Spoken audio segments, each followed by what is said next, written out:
always said that I'm not a saint, that I am a work in progress, but I will not be held hostage by my past. Did you know who he was? Yes, I knew him.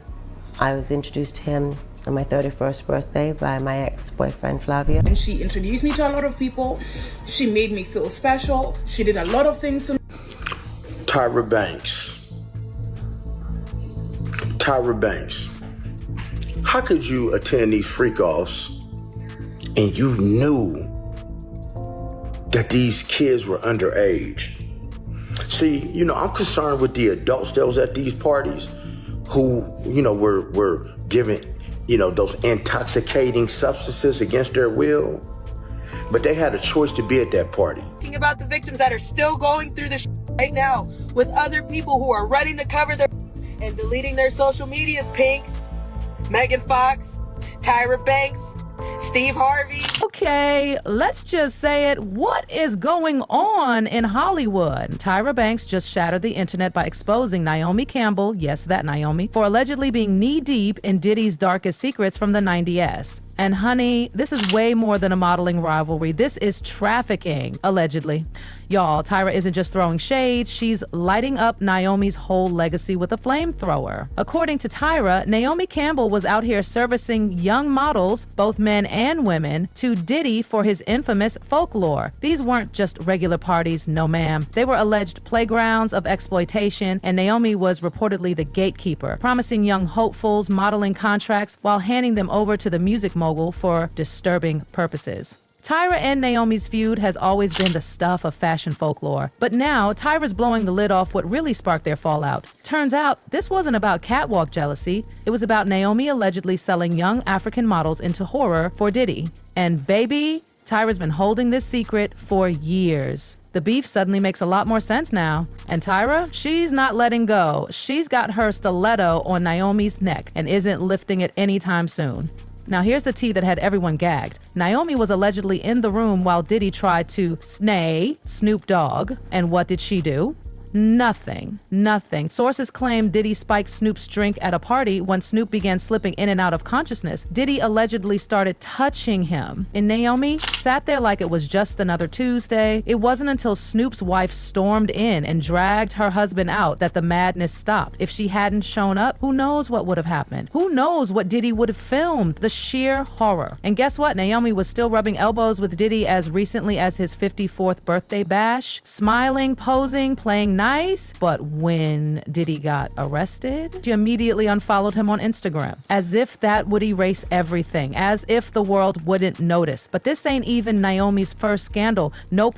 In 2010, she was dragged into court over, you guessed it, blood diamonds. That's right.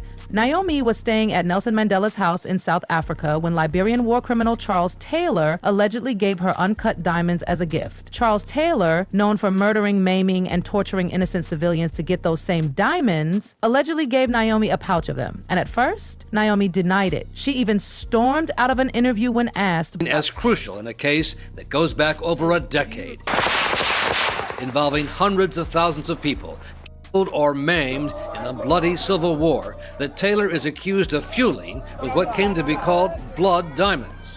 As first reported by ABC News, witnesses said Campbell, on a trip to South Africa to the home of Nelson Mandela, had boasted of receiving a packet of diamonds from Taylor's representative. But when the court subpoenaed her, Naomi had to testify, and suddenly she changed her story. She says she was half asleep when two strange men knocked on her door at night and handed her a pouch. Apparently, she didn't open it, didn't even know it had diamonds, because in her words, they looked like dirty little pebbles. Girl, be for real. You received a diamond from Charles. I didn't receive a diamond, and I'm not going to speak about that. Thank you very much. And I'm not here for that. Well, we've been told that you didn't help the prosecution sort of in this very important case. Sorry. Thank you so much. Goodbye. But what she told ABC News was a lie. She did receive diamonds from Taylor, as she acknowledged under oath today, describing a bizarre middle-of-the-night scene outside her bedroom. When I was sleeping, I had a knock at my door, and I opened my door, and two men were there and gave me a pouch and said, "A gift for you." Did you ask them who they were? No. I was extremely tired. When they gave me the pouch, I just put it like next to my bed and went back to bed. What did you think the stones were? They were kind of dirty looking pebbles. They were dirty, I don't know. When I'm used to seeing diamonds, I'm used to seeing diamonds shiny and in a box, you know. Someone hadn't said they were diamonds, I wouldn't have guessed right away that they were diamonds. And baby, no one believed her, especially not Carol White, her former assistant, and actress Mia Farrow, who were with Naomi during that trip. They both testified that Naomi knew exactly what the diamonds were and was even excited to receive them. Carol went as far as saying Naomi had been flirting with Charles Taylor all night and gleefully showed off the diamonds after receiving them. And then comes the Epstein bombshell. Witnesses, including actress and activist Mia Farrow, have given much different testimony. Farrow was there the next morning and says Campbell knew exactly what she had. She said during the night, some men had knocked at her door, and it was representatives of President Charles Taylor, and that they had given her a huge diamond. And we're like, oh my gosh. Taylor's representatives asked Campbell about testimony from witnesses, including one who claimed Campbell had been flirting with Taylor, something Campbell denied. That's not true at all. As I said before, when I'm with Mr. Mandela, and I think everyone in the world feels the same way, my attention and focus is with him. Naomi was allegedly tight with Jeffrey Epstein, too. Reports say she even helped him commit some of his crimes. When Epstein was finally arrested, it came out that Naomi allegedly visited Epstein's private island multiple times. The feds claim she took 5 flights on the infamous Lolita Express, 2 of them from the U.S. Virgin Islands, Akaka Epstein's base of debauchery. Let that sink in. I was introduced to him on my 31st birthday by my ex-boyfriend Flavio. He was always front and center at Victoria's Secret shows. Did you suspect what he was doing? No. And what he's done is indefensible. And when I heard of what he'd done, it sickened me to my stomach, just like everybody else. Because I've had my fair share of predators. And thank God that I had good people around me that protected me from this. I mean, right now I stand with the victims. They're scarred for life. And here's the wildest part. Remember those whispers about Naomi allegedly servicing young models to Diddy in exchange for fake career opportunities? Well, Kenyan influencer Elsa Majimbo spilled the tea. She said Naomi lured her into her inner circle and started introducing her to rich, powerful men, clearly trying to push her into relationships that she didn't ask for. Now, it's not just rumors, it's patterns. Naomi was coming to Nairobi to do some shopping. She was on holiday, but on a remote place. So she was in Nairobi doing shopping. And I texted her and she told me she's in Nairobi. So I was so excited to meet her. She was the first celebrity I was ever going to meet. Guys, I was through the roof. She texted me, she was like, hey, I'm here. She texted me the location. I went directly. I went with my brother. So my brother and I, we met her, we did some shopping. And as we're shopping, she's like, oh, you know, the plane that's taking us back actually has couple more seats. Do you and your brother want to join us on holiday? Hell yes. So I was like, oh, that would be so lovely. She introduced me to a couple of people in Hollywood. She was on vacation, were coming to Nairobi after the vacation. They were staying at the Kempinski. So I went to see them at the Kempinski when the whole thing was over. So I sat down with them, I was talking to one of them, and one of them was like, oh, it's so, like, how did you meet Naomi? And I was like, oh no, I texted her on Instagram, blah, blah. And she was like, oh yeah, she told us, like, she made you and she built you and she made your career. And I was like, what? No, that's not what happened. And I was like, you mean like helped me and like promoted me? And she was like, no, like what you have is because of her. And I was like, oh yeah, no, that didn't happen. Time goes by, March 2022. We have jumped into March 2022. I get a phone call. My phone is ringing. Naomi Campbell. Oh, so I pick up, I'm like, hey sis, like how are you doing? And she's like, Elsa, how dare you? Oh! So I'm in shock, right? I'm in shock. I don't know what's going on. She was like, this is the last time I'm speaking to you. Have a nice life. And she hung up. Which I was very saddened by the situation, right? But I was like, if that's how she truly feels, because I respect people's space. So I was like, if that's how she truly feels, fine, it's okay. So I let it go.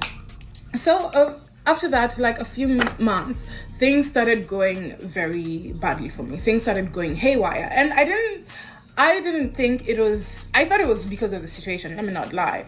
But I was like, also it can be stress. I was like, let me go. Because also having someone like Naomi Campbell not liking you in the industry is not a good thing. So I went to her, I apologized. I'd already apologized when the situation had happened, but I went and I apologized again and again. I started calling her, I started texting her. And then one day she just texted me and she was like, stop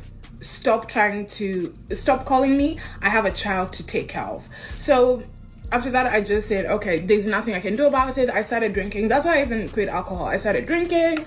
I started drinking a lot. Yeah. And then, because I wasn't sure why things were going so wrong and I couldn't put my finger on it. And then a few months later, I met Edward Enifel at a party, and Edward Enifel is he's one of the people I adore the most. So I was like, oh my goodness, that's Edward, I have to go say hi. So I'm like, hey Edward, I'm such a big fan. And he looks at me, he's like, I know you. And then he said something that made me think the situation with Naomi was causing like some of the trials and tribulations I was currently going. But don't get it twisted, just because Tyra is exposing Naomi doesn't mean she's squeaky clean. Because according to whistleblower Ali Carter, Tyra is just as guilty. And she's only turning on Naomi now to save herself. Ali Carter dropped a video calling out all the celebs who allegedly helped Diddy. And guess whose name popped up? Tyra Banks, alongside Megan Fox and Steve Harvey, no less. Carter claimed these celebs have been strategically setting up in other countries so if the law comes knocking, they can hop on a private jet and escape justice. Because allegedly, they knew everything about Diddy's twisted escapades. Let's talk about America's Next Top Model. Carter claims Tyra was funneling models to Diddy through her reality show. And those accusations, they exploded. People began digging into old footage, and it turns out former contestants had already exposed Tyra. They accused her of trauma baiting them, dragging up their deepest wounds just to manipulate them into doing things they didn't want to. Things got so bad that Tyra wiped her social media and disappeared for months. But the backlash never stopped. There's even an old article from 2006 on badboyforever.com that spilled tea about Diddy landing on Tyra's show in a helicopter, like some kind of king, a red carpet, butlers, screaming fans, the whole production. And Tyra gave him a fancy double stroller for his then unborn twins, complete with built-in speakers. Because allegedly, Tyra was one of his escort suppliers, and Diddy, he always rewarded the people who made his shady business easier. Just like that time he jetted to London with Young Miami just to surprise Naomi with a custom cake for getting her PhD. These are the kinds of gifts he gave to the people who kept his secret. But here's where the horror takes a dark, disgusting turn. According to Carter, the male victims of Diddy's freak-offs were treated even worse. If they resisted or their bodies reacted badly, let's just say it got depraved. Carter claims if someone had an accident, yes, like that kind, they'd be forced to lay in it because some of these powerful men had horrifying fetishes. It was all part of the humiliation. Watching an episode called Pig Night. When I went, they tried to feed us, and I remember it because when Pig you night. have to do Say what? orders, jobs like that, you don't eat. You're not allowed to eat. You actually have to starve yourself, because when you have to do those type of jobs, you can't eat because you will throw up. Really?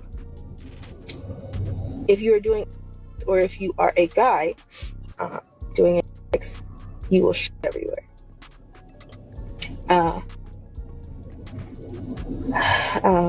Oh boy. When this happens, your parents will get mad at you. Really mad at you. And if that is a fetish for someone, they use that to their advantage. So if you throw up on someone, you will have to eat it. If you on someone, you will have to lay in it. Now the million-dollar question, will Naomi or Tyra be called to testify? Because let's be real, this is a legal volcano waiting to erupt. people online aren't holding back either. One commenter wrote, Naomi knew exactly what was happening with both Epstein, Diddy, and co. She was recently found guilty and removed from her own charity in the UK because the figures weren't adding up. Another user slammed her, saying, what a pathological liar. Evil demon that should be in prison. Why is she allowed to continue her disgusting ways and not held accountable? So what do y'all think? Is Naomi finally about to face the music for her disturbing past? And is Tyra really exposing her out of moral duty or just trying to cover her own tracks before the feds come knocking? Let us know in the comments because this is just the beginning.